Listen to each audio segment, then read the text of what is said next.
네, 7월 첫째 주 주일이 되었습니다. 지난 1월에 마지막 주일부터 시작해서 이곳에서 주일 예배를 드려왔습니다. 오늘이 이곳에서 나들목 일산교회라는 이름으로 주일 예배를 드린 지 꼭 24주째가 된 날입니다. 작년에 7월 마지막 주부터 이곳에서 예배를 드리기 시작했고요. 작년부터 따지면 30번째 예배를 이곳에서 드리고 있습니다. 특별히 작년부터 시작해서 이 잘 보이지 않는 교회 개척이라는 불투명한 길을 함께 걸어와 주신 우리 가족들에게 감사를 드립니다.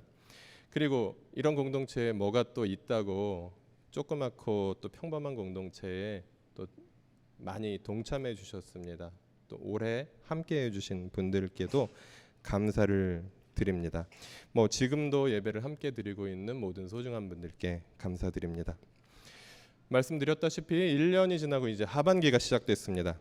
그래서 우리는 좀 더 구체적으로 우리가 어떤 교회가 되어야 할 것인가, 우리는 어떤 교회가 되어가고 있는가를 생각해 보고자 합니다. 그리고 7, 8월에는 여름방학도 있고 여름 수련회도 있고 그리고 휴가도 있습니다.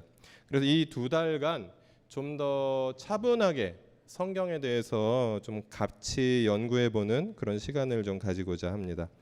모든 설교가 성경에서 나오긴 하지만 특별히 이번 2달간의 설교는 나들목 일산교회는 어떻게 성경을 보는가, 그리고 성경은 어떤 책인가, 어떤 관점으로 성경을 보는 것이 바람직한가, 이런 것들을 생각해 보겠습니다.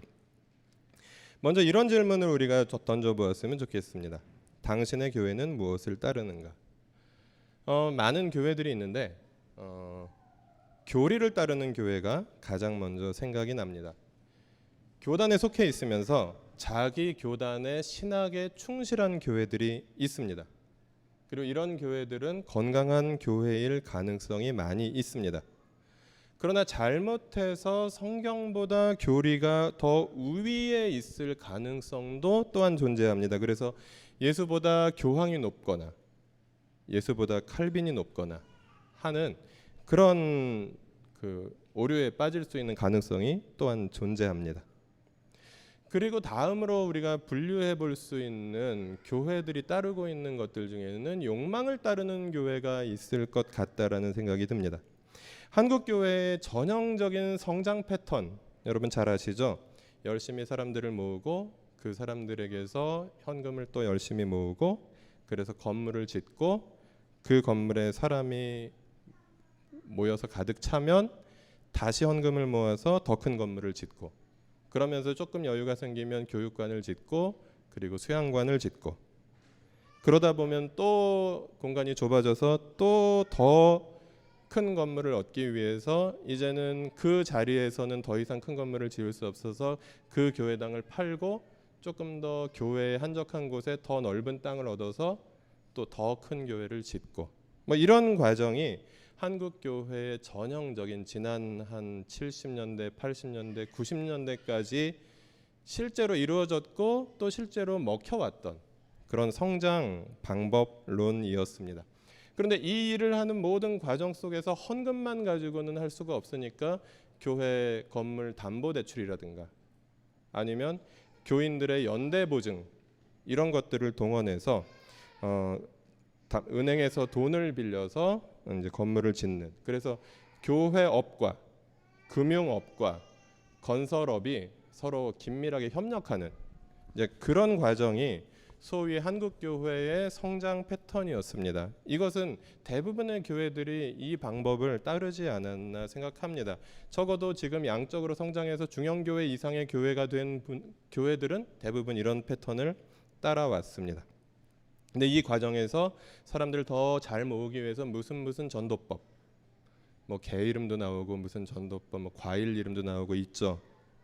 무슨 전도주일 등등으로 다양한 교회형 마케팅 전략들이 동원되기도 합니다. 그래서 이걸 잘 해온 교회들은 살아남았고 이걸 잘하지 못한 교회들은 쇠퇴하는 이제 그런 모습도 보였습니다.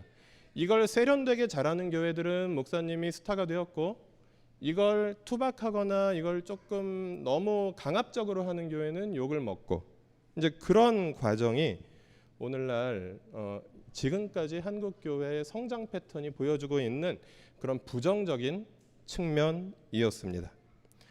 그런데 그 방식이 작동해서 교회들이 성장했다고 해도 한국 교회 전체의 성도가 증가한 것이 아니라 이 교회는 성도가 늘었는데 저 교회는 성도가 많이 줄거나 없어져 버리는, 그리고 옆에 교회에서 싸움이 나면 거기서 많은 사람들이 이동해서 그 옆에 있는 교회가 소위 부흥하는, 이런 뭐라고 설명할 수 없는 안타까운 모습들도 우리에게 많이 있었습니다. 게다가 오늘날 IMF 이후에 경기 침체, 경제 위기 등을 겪어가면서 이제는 유명 목사들의 어떤 비리와 등등과 관련해서 교인 감소 추세가 맞물려 있습니다. 그래서 교인들이 주니까 헌금이 줄고, 그래서 헌금이 줄어드니까 은행에 갚을 수 있는 이자 지불 능력이 줄어들고, 그렇게 해서 지불 능력 이상의 대출을 받았던 교회들이 파산하고, 그리고 건물이 경매로 나오는 이러한 일들이 실제로 일어나고 있습니다. 하나님의 교회가 망할 수 있는 시대가 되었다는 것입니다. 아니, 실제로 망하는 시대가 되었다는 것입니다. 이런 패러다임을 저는 욕망을 따르는 교회라고 이름을 그냥 붙여보았습니다. 다른 말로 하면 자본을 따르는 교회 혹은 성장 논리를 따르는 교회라고 이야기할 수 있을 것입니다. 그럼 어떤 교회가 되어야 할까요? 그리고 우리는 어떤 교회를 추구해야 할까요? 나들목 일산교회는 특정 교리를 따를 수 있는 교단에 가입되어 있지 않습니다. 그래서 따르고 싶어도 따를 수 있는 교리가 없습니다. 물론 세계 교회의 보편적인 어떤 신조들은 따릅니다. 그러나 어떤 특정한 교단의 신학을 따르지는 않습니다. 그리고 나들목 교회 시절부터 욕망을 추구하는 교회의 모델을 추구하지 않으려고 저희가 다짐을 해왔기 때문에 이 교회가 욕망을 따르는 교회가 될 가능성은 거의 없습니다. 그리고 저희는 당장에 큰 건물도 필요 없고, 그리고 나중에 교회 건물을 소유하게 된다고 해도 그런 방식을 따르는 것을 아마 여러분이 결코 용납하지 않으리라 생각합니다. 그래서 우리는 감히 우리는 성경을 따르는 교회입니다 하고 말하고 싶습니다. 그런데 문제는 이 세상 모든 교회 중에 우리는 성경을 따르지 않는 교회입니다, 우리는 비성경적인 교회를 추구합니다라는 교회는 하나도 없다는 것입니다. 심지어 이단도 성경을 제대로 가르쳐준다라고 얘기하면서 사람들을 모집합니다. 다들 성경을 따른다고 하는데 성경이 교리를 강화해주는 보조수단이 되거나 성경이 욕망을 충족시켜주는 그런 수단이 되기도 한다는 것입니다. 심지어 성경이 이단의 무기가 되기도 합니다. 성경을 따르는 교회가 바람직하지만 그냥 무턱대고 따르는 교회가 아니라 올바른 관점을 가지고 따라야 한다는 것입니다. 그런 의미에서 그 교회가 속한 교단의 신학이 건전하다면 교단의 신학을 충실히 따르는 교회는 차라리 올바르고 건강한 그런 성경적인 교회가 될 가능성이 매우 높습니다. 그러나 교단이 장점도 많지만 단점도 많이 있기 때문에 저희는 교단에 속하지 않는 것을 선택했고, 그래서 저희에게는 더욱더 올바른 관점으로 성경을 보는 것, 이것이 우리에게 중요한 일이겠습니다. 그러면 우리가 첫 번째로 올바른 관점으로 성경을 만나야 하겠는데, 올바른 관점으로 성경 보는 것은 왜 중요한가 하면 성경 자체가 너무 방대하고 그리고 풍부한 사상을 가지고 있기 때문입니다. 양이 많고 그 안에 담겨있는 진리가 너무 풍부합니다. 성경이 전체 66권이고요 1189장 그리고 31,170절 이나 되는 그런 분량을 가지고 있습니다. 그리고 대략 한 1500년 정도의 기간 동안 이 성경이 집필되었고, 그리고 저작권이 확인된 저자만 한 40여 명이 성경을 기록했습니다. 그리고 미확인 저자들까지 포함하면 훨씬 더 많은 사람들에 의해서 성경이 기록되어 있습니다. 그리고 성경의 내용에는 예언, 역사, 법, 시, 찬송, 지혜문학, 이야기, 전기, 서신, 웅변, 비유, 철학, 드라마, 강해, 설교 등 다양한 문학 양식으로 성경은 구성되어 있습니다. 이렇게 다양하고 이렇게 방대한 분량의 성경을 올바른 관점 없이 보게 된다면 이 방대한 그리고 풍부한 내용들을 충분히 소화해서 성경이 주는 놀라운 축복들을 즐겁게 누려야 하는데 일부밖에 누리지 못하거나 아니면 성경을 편식하게 되거나 할 수 있는 가능성이 굉장히 높고, 그리고 특정 부분만 뽑아내서 특정 교리를 강화하는 그런 수단으로 사용할 경우 이단에 의해서 악용될 수 있는 그런 여지도 굉장히 충분하다는 것입니다. 그래서 같은 성경인데 같은 성경을 읽고 같은 성경을 따른다고 말해도 행동을 보면 정반대의 그런 실천들도 할 수 있는 것이 또한 성경입니다. 그래서 우리가 개인적으로든 그리고 교회이든 무턱대고 성경을 열심히 보는 것보다 올바른 관점을 가지고 보는 것이 중요하다는 것입니다. 그러면 어떤 관점이 올바른 관점이 될 수 있을까요? 올바른 성경관이 될 수 있는 두 가지 관점은 첫 번째로 보편타당한 관점이어야 하고, 그리고 성경 자체가 말하고 있는 성경 안에서 나온 관점이어야 한다는 것입니다. 예를 들면 성경을 보는 관점 중에 유물론적인 관점 가능할까요? 그렇게 볼 수 있습니다. 그러나 그것은 성경에서 나온 관점은 아니죠. 성경은 유실론적인 관점에서 쓰여진 책이기 때문에 유물론적인 관점과는 충돌하는 지점이 너무 많이 있습니다. 그럼 예를 들어서 여성 해방적 관점으로 성경을 보는 것은 타당하겠습니까? 제가 지금 여기 여자분들이 많으신가 남자분들이 많으신가를 스캔하고 있는데 비슷합니다. 여성 해방적 관점은 타당합니다. 성경은 고대 사회에서 거의 인간 이하의 취급을 받던 여성들을 인간의 남자와 여자가 동등하다고 성경은 말해왔기 때문입니다. 그러나 보편적인 관점은 아닐 수 있다는 것입니다. 모든 성경의 말씀이 여성 해방적 관점으로 성경을 보는 것은 옳지만 모든 성경의 말씀이 여성 해방적 관점으로 볼 수 있는 것은 아니기 때문입니다. 네. 많은 한국 교회에서 무비판적으로 수용되는 아까 말씀드렸던 성공지상주의적인 관점. 그래서 교회를 열심히 다니고 교회 봉사 열심히 하고 헌금 많이 드리면 병도 고치고 돈도 많이 벌고 소위 건강 축복, 물질 축복에 세상적으로도 성공한다는 관점. 이것은 올바른 관점입니까? 보편적이지도 않고 타당하지도 않고 그리고 성경이 말하는 관점도 아니라는 것입니다. 이렇게 성경을 보는 올바른 관점은 성경 그 자체가 말해주고 있는 관점이면서 보편적이고 타당한 관점이어야 하는데 그 관점의 후보가 되는 주제들이 몇 개 있습니다. 예를 들면 사랑, 예를 들면 정의, 구원, 교회, 그리고 언약 등등의 관점이 있습니다. 여러분 뭐 언약 신학 이런 이야기들 지나가는 말로는 많이 들어보셨으리라 생각합니다. 그리고 이러한 주제들 사랑, 정의, 교회, 언약, 구원 등등의 주제들을 하나로 엮을 수 있는 주제가 바로 하나님 나라입니다. 구원은 하나님 나라 백성이 되어서 하나님 나라 백성으로 살아가는 것을 의미합니다. 언약은 하나님 나라가 성취되는 것에 대한 약속입니다. 사랑과 정의는 하나님 나라의 통치 원리입니다. 교회는 하나님 나라를 세상에 드러내는 공동체입니다. 그래서 서울의 나들목 교회와 오늘날 건강한 복음주의를 지향하는 많은 교회들이 관심을 가지고 있는 주제가 바로 이 하나님 나라 관점이고, 그리고 서울의 나들목 교회에서 나온 우리 일산 나들목 교회도 하나님 나라 관점을 계속해서 추구해 가는 것입니다. 네. 성경을 보는 우리의 관점은 그래서 하나님 나라 관점이고, 이 하나님 나라 관점은 예수님의 중심 사상이었습니다.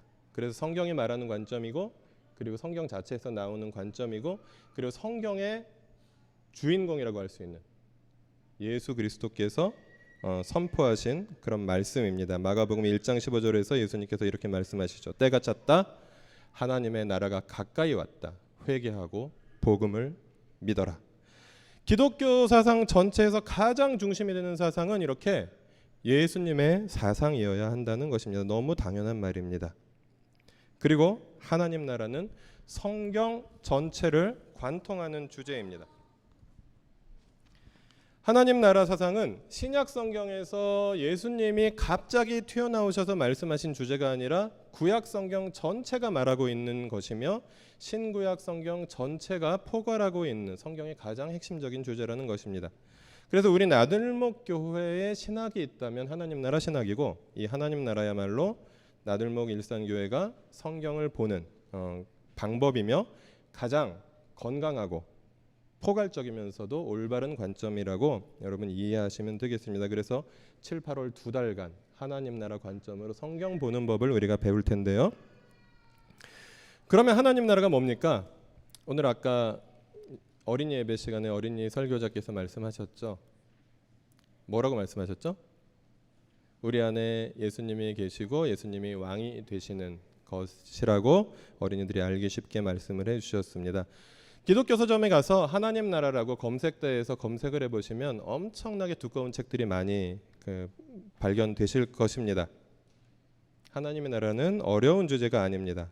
그래서 오늘부터 2달간 성경을 통해서 하나님 나라를 쉽고 재미있게 배워가실 텐데, 먼저 오늘 본문은 창세기 2장 4절부터 25절입니다. 중간에 몇 절 생략했고 같이 한번 처음부터 설교 안에 있는 본문으로 읽어보시겠습니다. 하늘과 땅을 창조하실 때의 일은 이러하였다. 주 하나님이 땅과 하늘을 만드실 때에 주 하나님이 땅 위에 비를 내리지 않으셨고 땅을 갈 사람도 아직 없었으므로 땅에는 나무가 없고 들에는 풀 한 포기도 아직 돋아나지 않았다. 땅에서 물이 솟아서 온 땅을 적셨다. 주 하나님이 땅의 흙으로 사람을 지으시고 그의 코에 생명의 기운을 불어넣으시니 사람이 생명체가 되었다. 주 하나님이 동쪽에 있는 에덴의 동산을 일구시고 지으신 사람을 거기에 두셨다. 주 하나님은 보기에 아름답고 먹기에 좋은 열매를 맺는 온갖 나무를 땅에서 자라게 하시고 동산 한가운데는 생명나무와 선과 악을 알게 하는 나무를 자라게 하셨다. 강 하나가 에덴에서 흘러나와 동산을 적시고 에덴을 지나서는 4줄기로 갈라져서 4강을 이루었다. 주 하나님이 사람을 데려다가 에덴 동산에 두시고 그곳을 맡아서 돌보게 하셨다. 주 하나님이 사람에게 명하셨다. 동산에 있는 모든 나무의 열매는 내가 먹고 싶은 대로 먹어라.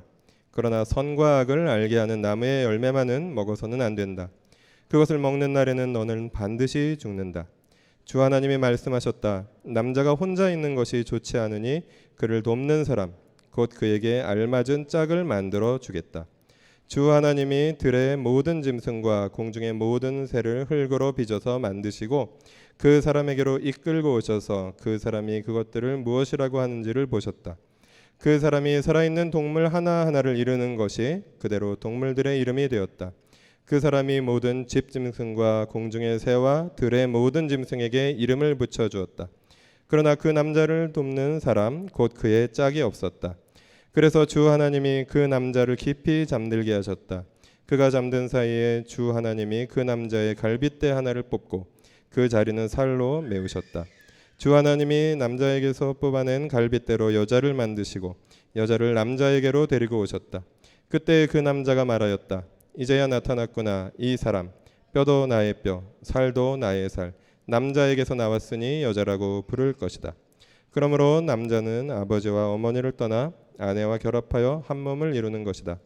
남자와 그 아내가 둘 다 벌거벗고 있었으나 부끄러워하지 않았다. 아멘. 네, 긴 본문 함께 읽으시느라고 수고가 많으셨습니다. 에덴 동산, 하나님 나라의 출발점에 대해서 우리가 생각해 보도록 하겠습니다. 시간 관계상 창세기 2장만 읽었고 2장에서도 몇 절 빼고 읽었지만 넓게 보면 오늘 본문은 창세기 1장부터 2장까지라고 보시면 되겠습니다. 창세기 1장 성경의 첫째 페이지이기 때문에 여러분이 지금까지 신앙인으로 신앙생활을 해 오셨거나 혹시 신앙인이 아니셨더라도 그래도 세계에서 뭐 소위 가장 많이 팔렸다라고 하는 베스트셀러인 이 성경의 첫 번째 페이지는 한 번이라도 열어보신 분이 많으실 것입니다. 이 창세기 그래서 가장 첫 번째 페이지에 위치하는 1장부터 시작해서 2장까지가 에덴 동산의 모습, 맨 처음에 이 세상이 어떻게 지어졌을까를 추측하게 보게 해주는 그런 모습입니다. 그런데 이 에덴 동산이 바로 하나님 나라의 원형, 모델하우스라는 것입니다.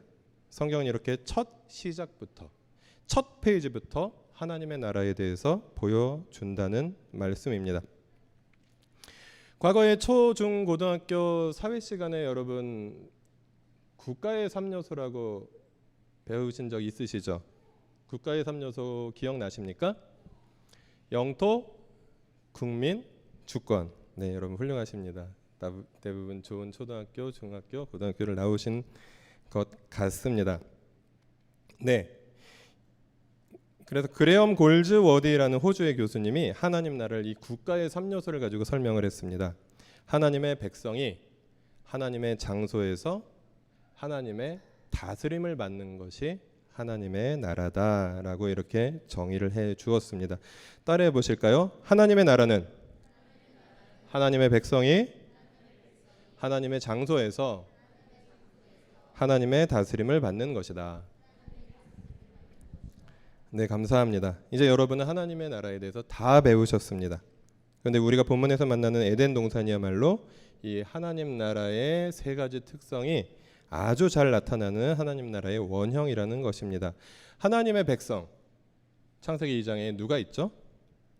아담과 하와가 나오지요. 그리고 하나님의 장소 어디입니까?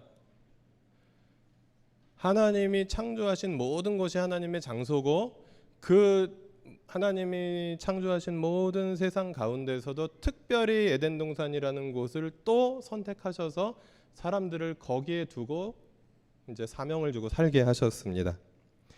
그럼 하나님의 주권이 나옵니까? 창조주 하나님께서 아담에게 이렇게 살아라라고 말씀하시죠. 왕이신 창조주의 다스림이 있고 그 다스림을 받는 존재로서 아담과 하와에게는 그 동산을 돌보는 사명이 존재합니다. 그래서 제가 여러분이 국가의 3요소 개념으로 이해하시기 쉬우시라고 주권이라는 단어를 썼지만 일반적으로 하나님 나라를 그래서 한 단어로 표현하면 하나님의 다스림이다라고 표현할 수 있습니다. 많은 학자들이 하나님의 다스림, 하나님의 통치 그것을 하나님의 나라라고 짤막하게 정리하고 있습니다. 이와 같이 오늘 우리가 읽은 본문에 하나님 나라의 3요소가 잘 나타나고 있습니다. 하나님의 백성인 아담과 하와가 하나님의 장소인 에덴 동산에서 하나님의 다스림을 받으며 하나님이 주시는 복을 누리며 살아간다는 것입니다. 내가 가장 알아야 할 모든 것을 유치원에서 배웠다라는 책이 과거에 있었습니다. 읽어보신 분도 있으실 텐데 창세기 1, 2장만 읽으면 하나님 나라 백성으로 살아가야 할 모든 원리는 다 여기 들어 있습니다. 여기에 아담과 하와 대신 우리를 주어로 넣어서 설명할 수도 있습니다. 하나님의 백성인 나들목 일산교회 성도들은 하나님께서 우리를 파송하시고 우리에게 허락하신 고향시에서 하나님의 다스림을 받으며 하나님 나라를 세워갑니다. 이렇게 에덴 동산에서 나오고 있는 원리를 가지고 우리가 하나님 나라 백성으로 이 땅의 이 시대의 고향시에서 살아가는 법도 배울 수 있다는 것입니다. 그러면 이제 오늘 본문에 등장한 최초의 하나님의 백성인 아담과 하와의 모습에서 그렇다면 이제 이 땅에서 하나님 나라 백성으로 살고자 하는 우리가 무엇을 배울 수 있을 것인가 조금만 더 생각해 보도록 하겠습니다. 최초의 하나님의 백성으로서의 아담과 하와는 먼저 하나님의 형상을 닮은 사람들이었습니다. 그리고 창세기 1장과 2장에서 계속해서 하나님의 형상대로 사람을 만들자. 그리고 하나님께서 흙으로 사람을 빚으시고 코에 생기를 불어넣으셔 그가 생명이 있는 존재가 되었다라고 이야기하고 있고요. 그리고 하나님의 형상을 가진 존재는 하나님과 소통하는 존재다라는 것까지 연결됩니다. 그래서 특별히 창세기 2장에 나타난 하나님의 모습은 조각가의 이미지입니다. 아주 훌륭한 조각가가 최선을 다해서 사람을 흙으로 빚은 다음에 참 좋다라고 말씀하시고 그 코에 생기를 불어넣었는데 그 작품이 살아 움직이는 그런 아름다운 모습, 마치 한편의 동화 같은 모습이 바로 우리 사람이 얼마나 소중한 존재인가를 이야기해주고 있습니다. 얼마나 멋집니까? 여러분 옆에 계신 분들 이렇게 한 번씩 그 멋진 모습들을 보아주십시오. 하나님의 손길이 느껴지십니까? 아니면 성형외과 의사나 교정치과 의사의 손길이 느껴지십니까? 네. 우리는 이와 같이 존귀한 존재라는 사실입니다. 그런데 그냥 하나님의 형상을 닮은 것은 그렇게 그냥 단지 존귀한 존재다, 사람은 고귀하다라는 것에서만 끝나는 것이 아니라 하나님의 형상을 닮았다는 것은 하나님과 소통이 이루어질 수 있다라는 것을 이야기합니다. 저희 집에 2015년 6월 25일에 한 마리의 강아지가 찾아왔습니다. 제가 2주 전에 여러분께 그 길고양이 한 마리를 주워다가 응급처치를 했는데 결국 몇 시간 만에 죽었다라고 말씀을 드렸었는데, 개를 묻어주고 딱 일주일 만에 어떤 강아지 한 마리가 저희 집에 찾아와서 저는 이제 하나님께서 주시는 위로라고 생각하고 열심히 키우고 있습니다. 이 개를 열심히 열흘 동안 키우면서 얼마나 제가 행복해졌는지 모릅니다. 그런데 안타까운 것은 이 개가 저의 말을 알아들을 수 없습니다. 그리고 저는 이 개의 말을 알아들을 수 없다는 사실입니다. 교감할 수 있는 부분이 없지는 않은데, 그런데 그것이 명쾌하게 이루어지지 않기 때문에 너무 답답합니다. 신이신 하나님과 피조물인 인간, 존재론적으로 보면 하나님의 지위와 인간의 지위는 사람과 강아지의 지위보다 훨씬 큰 차이를 가질 것입니다. 그래서 신이신 하나님 앞에서 왜 믿음의 선배들은 왜 이 벌레만도 못한 나라고 표현하면서 그 하나님의 높으심과 나의 낮음을 설명하려고 하는 분들도 많이 있었는데, 그런데 하나님께서는, 그렇게 높으신 하나님께서 그렇게 낮은 사람들을 그냥 벌레만도 못한 존재로 살게 두신 것이 아니라 하나님의 형상으로 만들어서 최고의 피조물이 되게 하셨고 하나님과의 소통이 가능한 존재가 되게 하셨습니다. 그래서 우리는 하나님과 기도할 수 있고 하나님께서 우리의 기도를 들으시고 하나님의 말씀을 우리가 읽을 수 있고 그리고 하나님의 말씀을 통해서 하나님의 뜻을 깨달을 수 있게 되었다는 것입니다. 네, 그리고 에덴 동산에서 볼 수 있는 하나님 나라의 백성은 하나님을 왕으로 모시고 살아가는 사람들입니다. 그들에게는 그래서 사명이 있습니다. 사명은 하나님께서 아담에게 동산을 맡기시고 동산을 돌보게 하셨다는 말로 우리가 이해할 수 있는 것은 창조 세계를 돌보는 사명입니다. 그리고 하나님께서 허락하신 것들이 있고 하나님께서 금지하신 것들이 있습니다. 이것이 명령으로 주어졌습니다. 에덴 동산을 돌보게 하셨고 그리고 짐승들의 이름을 지어주게 하셨습니다.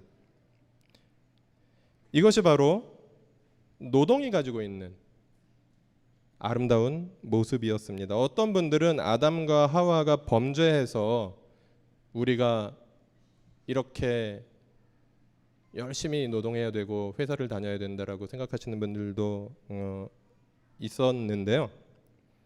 원래 의미에서 노동은 아담과 하와의 범죄로 인해서 우리에게 주어진 저주가 아니라 원래부터 하나님께서 에덴 동산에 사람을 두시면서 그 동산을 잘 돌보라고 명령하셔서 그 동산을 잘 돌보면서 행복하게 사는 그것이 바로 노동의 참된 원래 의미였습니다.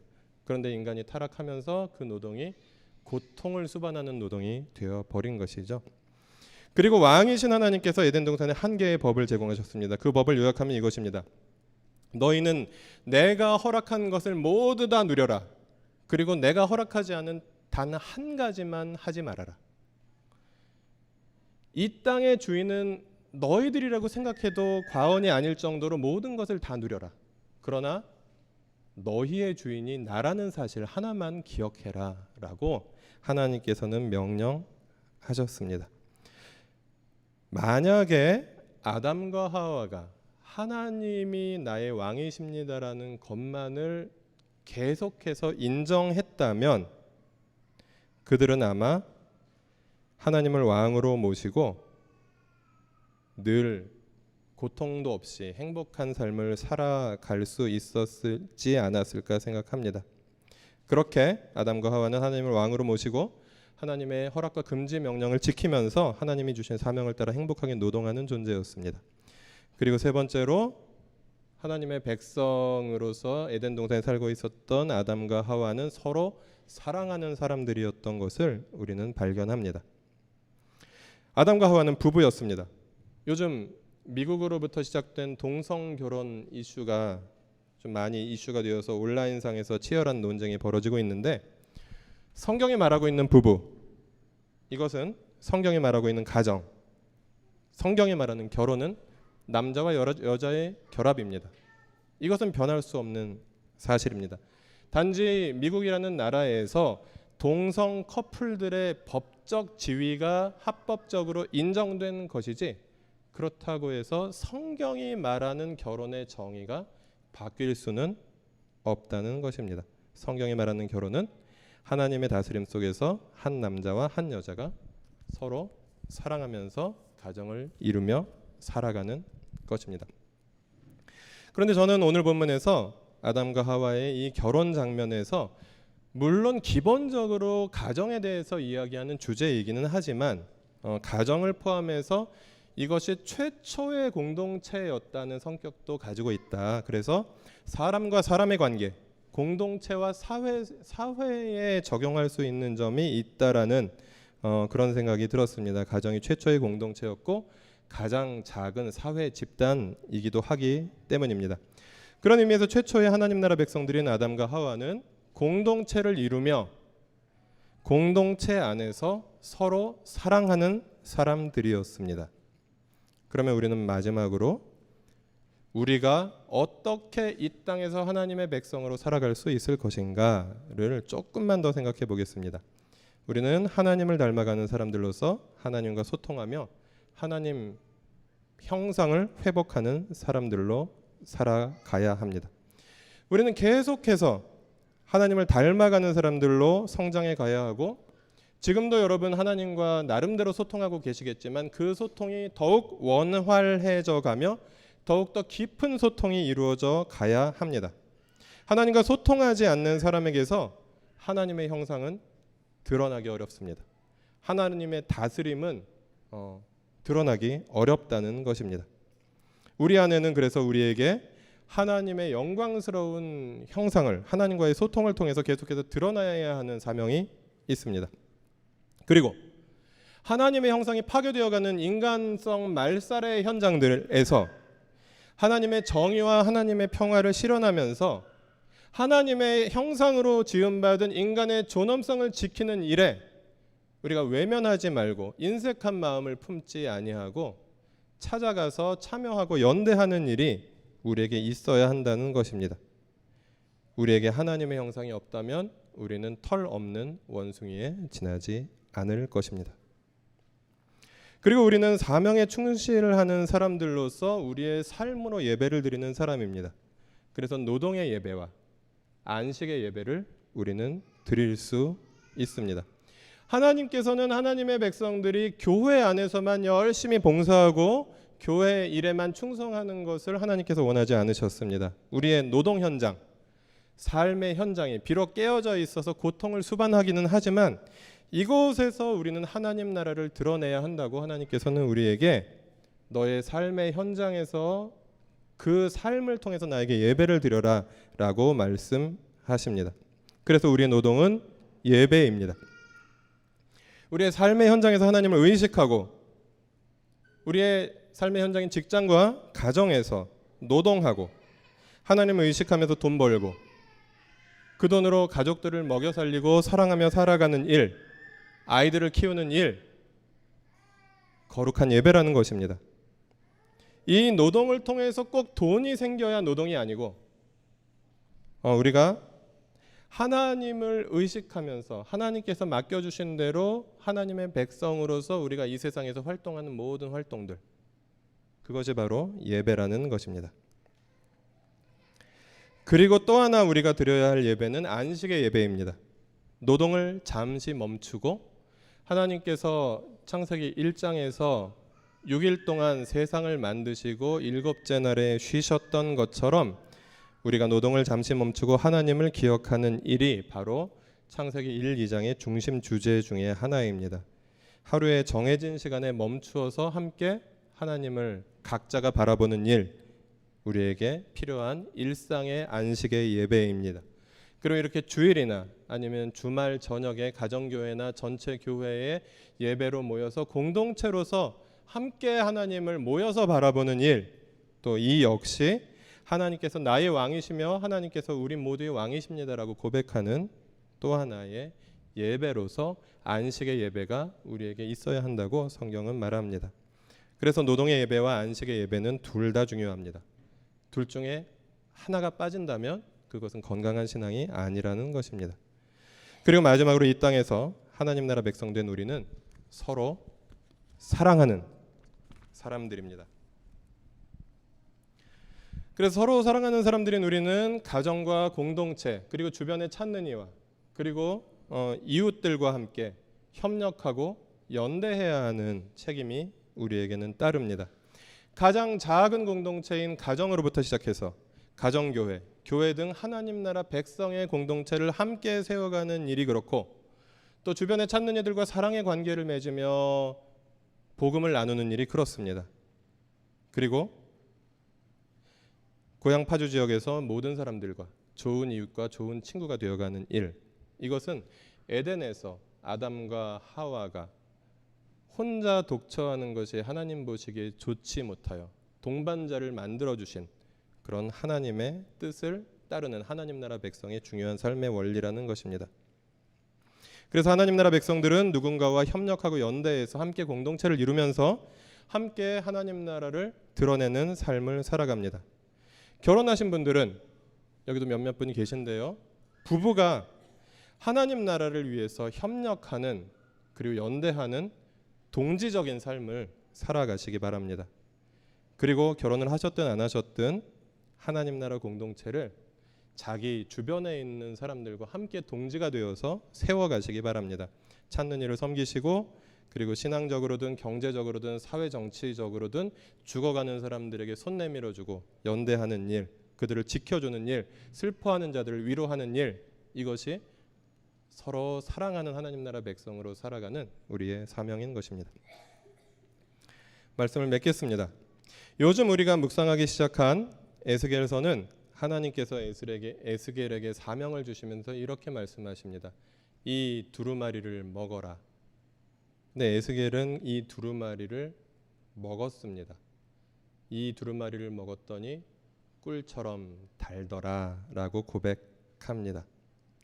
이 두루마리를 읽어라, 외워라 라고 말씀하실 수도 있었을 텐데 단지 정보를 전달하는 것이 목적이었다면 그렇게 하시는 것이 더 나으셨지 않을까 생각합니다. 저 뒤에 어떤 형제도 있긴 하지만 이 두루마리를 다운로드해라 뭐 이렇게 말씀하실 수도 있었을 텐데 그렇게 하지 않으시고 이 두루마리를 먹어라 라고 말씀하셨습니다. 삶 속에서 소화해라 라는 의미이겠죠. 성경적인 교회는 올바른 관점을 가지고 성경을 꿀처럼 달게 먹는 사람들에 의해서 세워져 갑니다. 그런 의미에서 고향 파주 지역의 성경적인 건강한 교회를 세우고 이 공동체에 속해서 우리가 하나님 나라를 드러내고자 할 때 두 가지가 필요합니다. 하나는 올바른 관점입니다. 올바른 관점 없이 성경을 먹으면 올바른 관점 없이 성경을 섭취하면 올바른 목적지에 도달할 수 없습니다. 그러나 아무리 올바른 관점이 있어도 우리가 성경을 꿀처럼 달게 먹지 않으면 우리는 빈 털터리일 뿐입니다. 성경을 향한 열정이 없으면 우리가 다행히 하나님 나라에 대한 올바른 관점을 가지고 있는 사람들이라고 해도 우리는 한 걸음도 앞으로 나아갈 수 없다는 사실입니다. 기껏해야 말은 맞는 말이지만 삶의 모습을 보면 참 매력이 없는 어떤 사람이 생각납니까? 저는 투더리 스머프가 생각납니다. 성경을 향한 올바른 열정이, 건강한 열정이 없이 그냥 올바른 관점만 가지고 그냥 팔짱 끼고 저건 틀렸어, 저건 틀렸어, 내가 맞아 라고 말은 잘할 수 있지만, 그 말은 맞는 말일지 모르지만 성경을 깊이 묵상하지 아니하고 성경을 사모하지 아니하고 성경이 나에게 꿀처럼 달게 나에게 느껴지지 아니한다면 그 삶도 역시 그냥 단지 올바른 관점만 가지고 있을 뿐이지 헛될 수도 있다는 것입니다. 그래서 7, 8월 이 2달간 성경적인 교회를 세우고 그리고 올바른 하나님 나라 백성의 그런 관점을 가지고 말씀을 먹으며 말씀이 꿀처럼 달기를 원하시며 그렇게 살아가기 원하시는 하나님 나라의 백성으로 하나님 나라를 드러내기 원하시는 분들께서는 여러분께 말씀을 잘 준비해서 전해드리고자 하는 두 목사와 함께 그리고 우리 공동체와 함께 성경에 대한 올바른 관점과 건강한 열정을 회복하시기를 기도하시기 바랍니다. 그래서 우리 모두가 하나님 나라 백성답게 고향 파주 지역에 하나님의 살아계심과 하나님의 다스리심을 드러내며 살아가는 하나님께서 기뻐하시는 하나님의 백성들 되시기를 주님의 이름으로 부탁드립니다.